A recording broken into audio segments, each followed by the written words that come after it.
Well, it really has been a messy 24 hours throughout western Massachusetts as well as throughout the entire northeast region. Good morning, by the way. Good morning. Right. Just jumping right in. Right. It's a crazy one. Here's what the last day has looked like as two winter storms collided and the snow started falling. The 22 News Storm Team meteorologist forecasted that the flakes would start flying at 7 a.m. Friday morning, and they were right. By 9 a.m., 3,400 flights had been canceled at airports like Bradley, Logan, and others in New York and the region. Train service in and out of the region was also stopped before noon. And just before 1 p.m., Governor Deval Patrick declared a state of emergency. And from there, Patrick banned travel on all Massachusetts roads starting at 4 p.m. And that was the first statewide driving ban since the blizzard of 1978.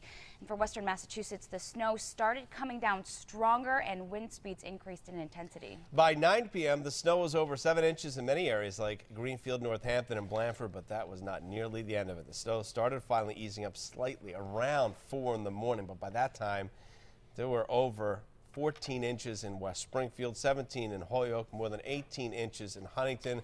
So much more than that across western Massachusetts as the snow totals begin to pile up. Now through the Northeast, 600,000 homes and businesses are without electricity because of the heavy snow and howling winds, but there are no reports of outages here in western Massachusetts. How about that? Luckily, that is probably the biggest pain. Yeah, and now as you're waking up this morning, it's a much different picture than when you went to bed last night.